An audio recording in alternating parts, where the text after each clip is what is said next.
sinon s'il est bon, monsieur le président. Et la partie civile, c'est qui?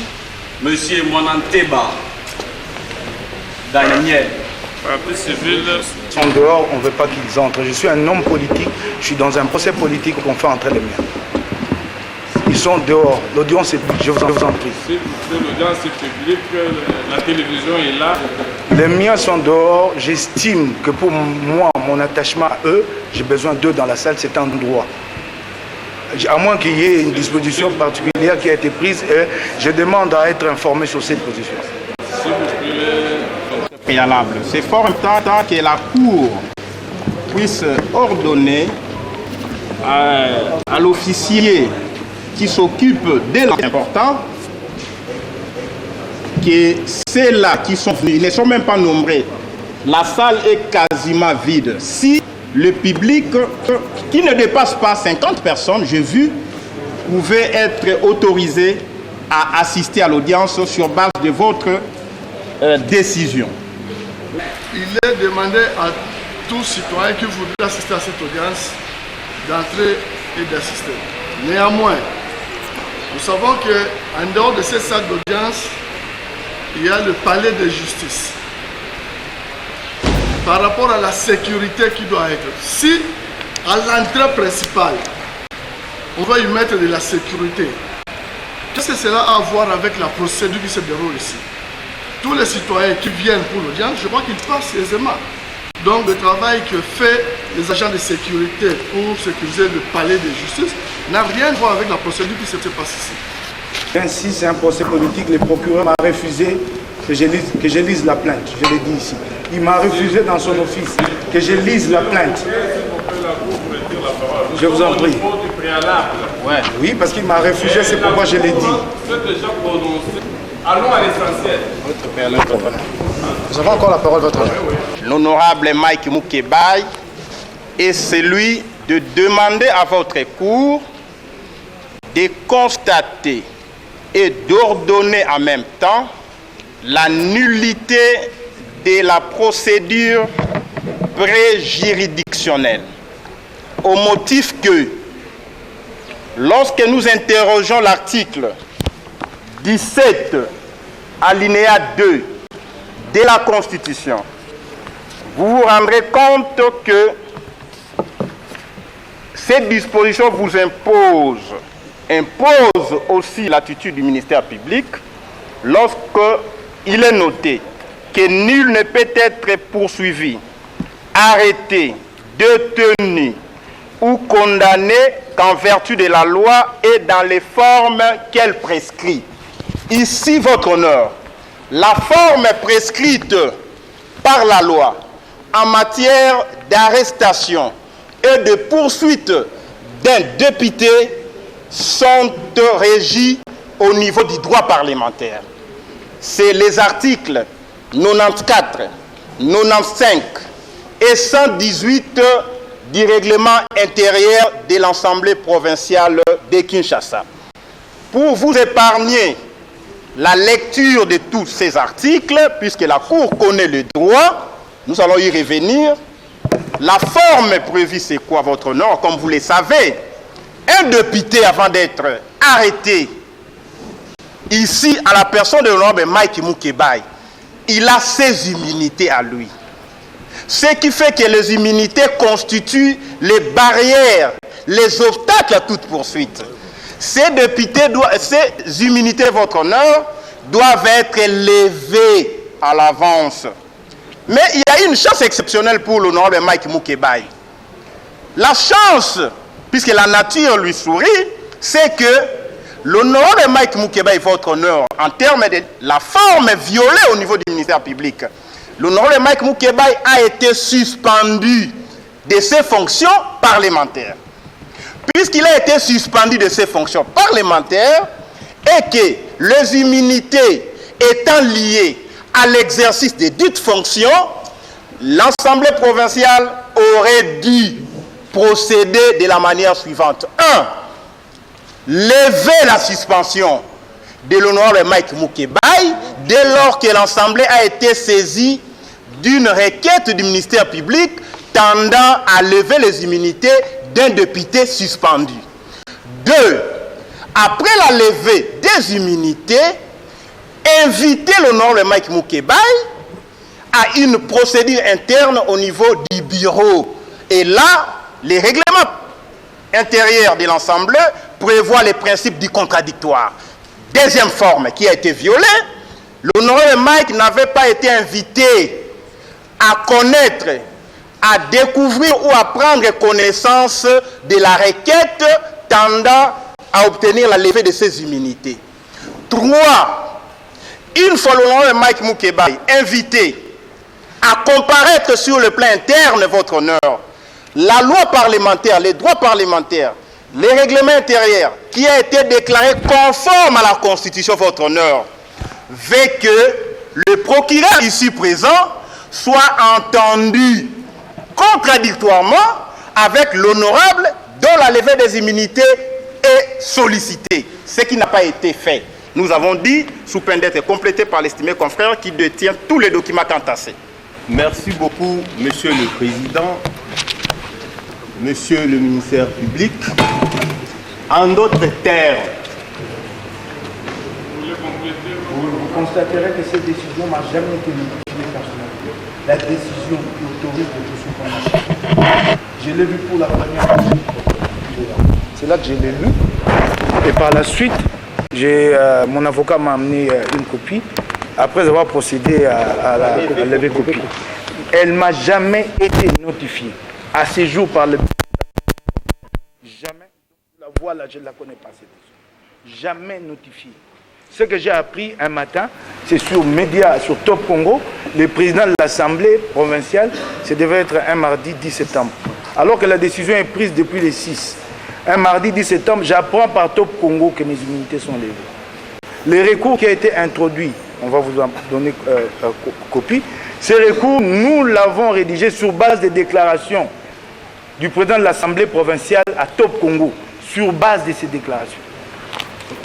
Monsieur le Président, voici les... Nous avons attendu, nous avons observé du règlement intérieur qui régit cette institution. Monsieur le Président, ce n'est pas la première fois. Lorsque on a suspendu ou on a décidé sur l'exclusion temporaire de l'honorable, on nous avait notifié, nous avons fait un recours et on nous avait répondu. Donc,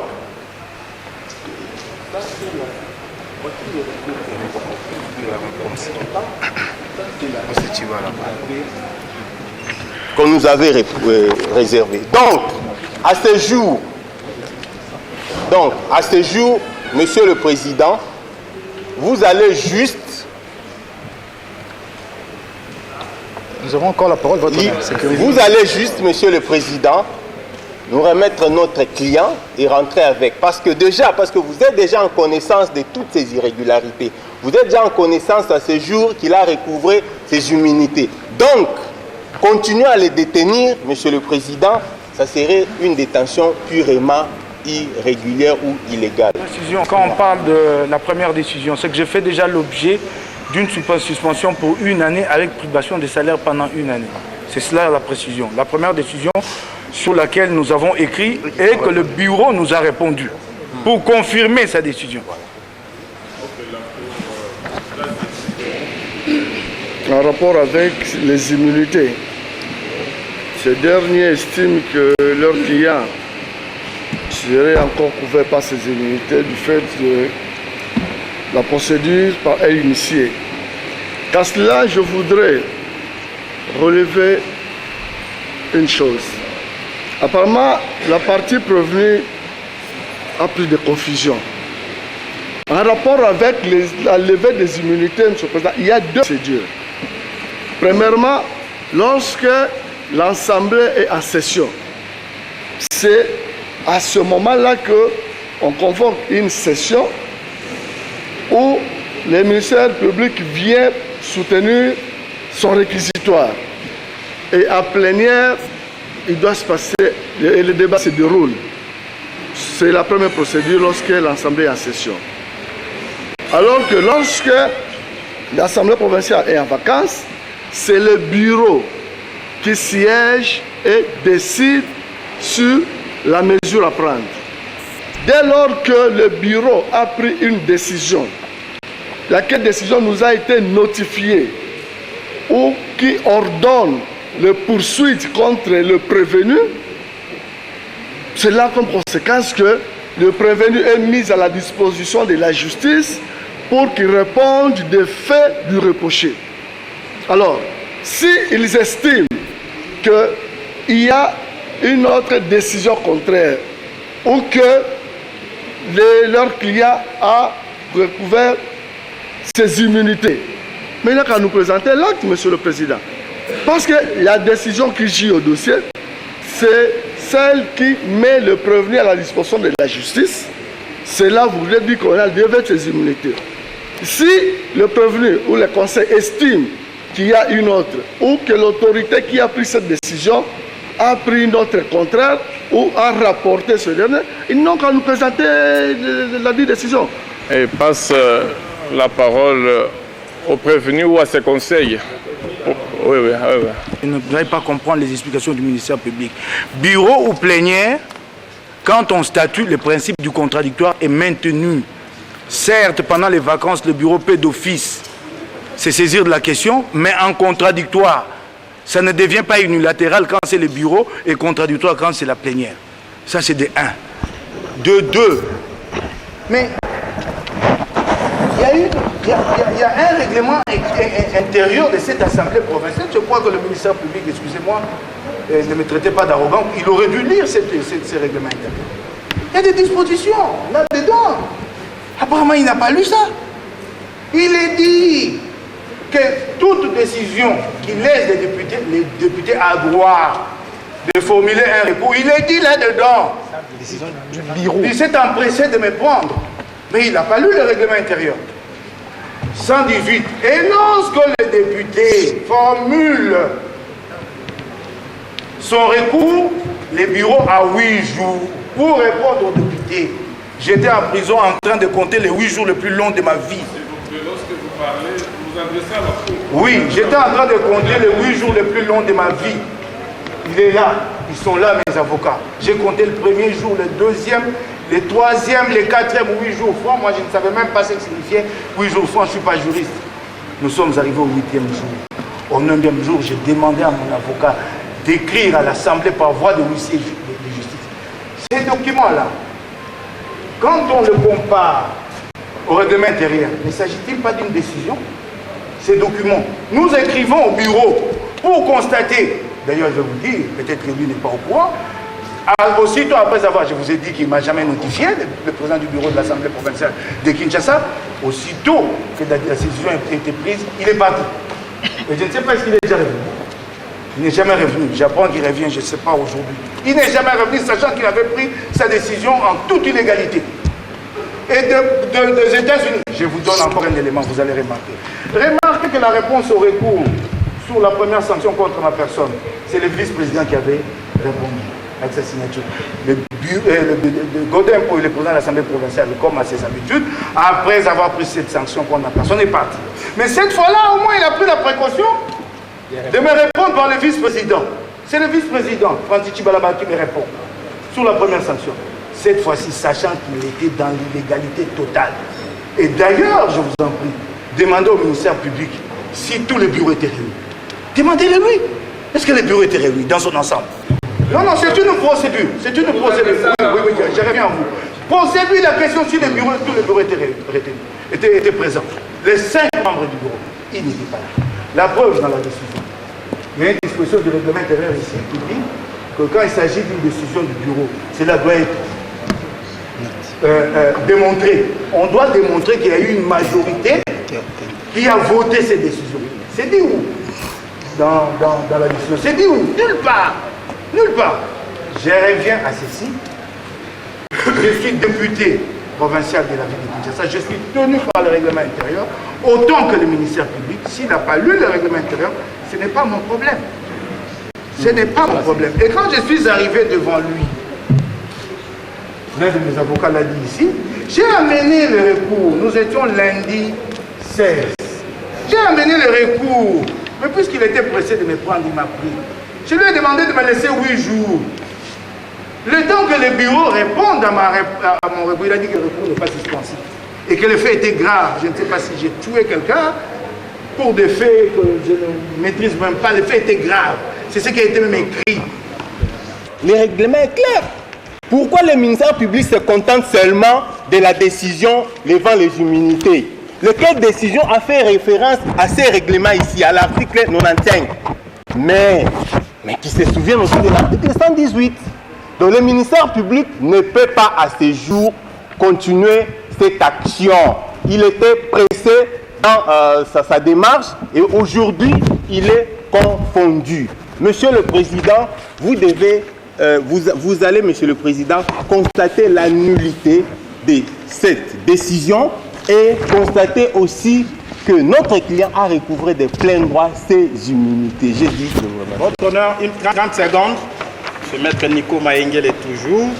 Vous constaterez que dans la réponse du ministère public, le ministère public qui est le garant de la loi, mais aussi de la Constitution, puisqu'il y a des règles pénales qui sont établies dans la Constitution. Il a intérêt à observer toutes ces règles, mais vous constaterez votre honneur après que la procédure engagée par le ministère public a été déclarée nulle de nul effet et qui remis notre client dans ses droits, c'est-à-dire dans sa liberté de mouvement d'aller et de retour, puisque la Constitution vous le demande, la liberté étant la règle, la détention étant l'exception.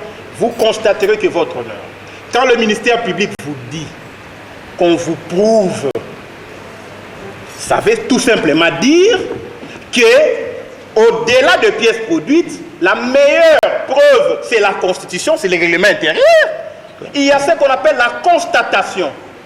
Quand la Cour constate que tel acte est nul, la Cour en tire tous les effets juridiques.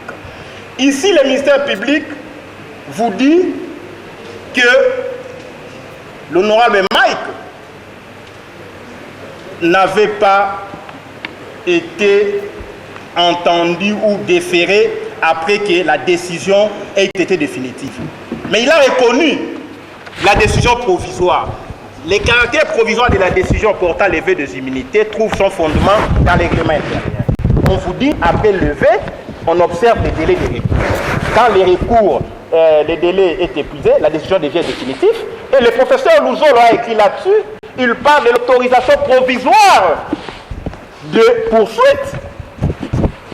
Le ministère, c'est l'article, je vais arriver là, votre honneur. Mais ce qui me préoccupe ici, votre honneur, vous êtes tenus, nous sommes tous tenus à un procès équitable. Je ferme cette parenthèse. Vous constatez qu'en vertu de l'article 61, les droits de recours ayant été violés, et la Constitution vous impose une attitude à observer. C'est la levée de la détention préventive en faveur de notre client, sa relaxation, la suspension de poursuite, et aussi, nous allons, nous à notre niveau, tirer toutes les conséquences des droits. Nous avons dit. Ce matin, je venais de recevoir notification de date d'audience et de la requête pour un dossier ouvert devant le Conseil d'État. On nous a notifié ce matin. Qu'est-ce que vous en dites? Oui. Le Conseil d'État constate cette nullité-là. Mais cela ne vous empêche pas, vous, de constater ça, parce que la loi est claire, parce que l'article 66 qu'on vient de nous lire ici, le ministère public est censé veiller sur l'exécution de toutes les lois, notamment les actes réglementaires. Et ici, le règlement intérieur fait partie des actes réglementaires. Donc, vous allez, Monsieur le Président, considérer que cette décision, en vertu de laquelle le ministère public a déféré notre client par devers vous, est nulle. Par voie de conséquence, Monsieur le Président, vous allez ordonner toute cessation de poursuites à l'endroit de notre client. Vous n'êtes pas un juge administratif. Vous êtes un juge ici saisi en matière pénale. Vous êtes un juge pénal. Et donc, vous êtes saisi par rapport aux faits infractionnels pour lesquels il est poursuivi. Il est transféré par devant vous. Il est transféré par devant vous. C'est ça la raison pour laquelle il est par devant vous ici présent. S'agissant des recours, votre honneur, heureusement qu'il y a eu une notification du Conseil d'État. Ils avaient fait fi de vous dire qu'il y a eu un dossier. Ils avaient saisi le Conseil d'État par rapport à la levée de ces immunités. C'est ce qu'ils n'avaient pas dit. Heureusement que cette pièce est dans le dossier. Voilà. Monsieur le Président, est-ce que vous... le Président n'a pas parlé quand l'avocat parle. Heureusement que la Cour a soulevé cela. Grande major de constater même la voix du prévenu pour répliquer par rapport à ces a changé. Et donc, veuillez appeler les parties à pouvoir instruire le fait de la présente cause, ça serait justice. J'aurais souhaité que la partie civile se retire du procès parce que, le moyen élevé, la partie civile est là pour les intérêts civils. C'est un débat entre le prévenu et le ministère public. Et vous constaterez que la partie civile est animée de la même intention de nuire en cherchant à renforcer la position du ministère public comme un allié de taille, alors que le débat porte sur la liberté. Même si l'honorable Mike Mountebaye est remis en liberté, la partie civile n'est pas empêchée d'exercer ses droits au fait d'être établi sur un préjudice. Vous constaterez que la partie civile devait se taire, puisque issu le débat ne concerne pas. C'est un débat qui concerne la liberté qui est la règle. Si aujourd'hui l'honorable Mike est en liberté, je vais vous l'inviter dans n'importe quelle procédure, il viendra. Donc il n'y a pas incompatibilité entre la liberté de l'honorable Mike Mountebaye et les intérêts civils qu'aurait à prétendre par devant vous. Si nous sommes contre le ministère public, puisque nous sommes partis prévenus, et vous allez constater ici que, monsieur le Président, il y a un acharnement contre l'honorable Mountebaye. Puisque Godin pour lui-même, les avocats qui se trouvent ici, c'est fidèle de l'Église, monsieur le Président. Oui. Monsieur le Président, c'est très important. Monsieur le Président, nous sommes tous à l'école de la nouvelle loi sur les juridictions de l'ordre administratif. Monsieur le Président, nous n'avons jamais attaqué cette décision en nullité. La décision est tombée nulle de plein droit. C'est ça, nous devons apprendre. Oui. Qu'elle est prévenue à changer d'intonation. Je ne changerai jamais d'intonation. Bien le dire, ça c'est un peu. Ce référé-là, c'est un référé comme ça. Je ne suis pas juriste, je suis en train de me faire surprendre que le juriste, ça met le pinceau. C'est juste pour constater. Je ne suis pas allé là-bas pour traiter de la question de l'individu. Non. Je suis allé pour qu'on constate que le délai était échu. C'est se référer. Même moi, profane, je comprends ça, et si les juristes ne comprennent pas ça, c'est quand même grave. Et puis, une autre chose, comme vous l'avez dit, je partage avec vous. Donc, les moyens ont été développés. Je pense qu'il est temps de constater. Et je suis même prêt à lever cette blouse et à rentrer chez moi maintenant. Vous aurez constaté que ma femme est là, ce sont mes enfants qui me manquent. Vous aurez constaté que j'ai le droit aujourd'hui de retourner chez moi à la maison. Et ça me manque beaucoup de prendre de ma femme. Et nous allons nous prononcer.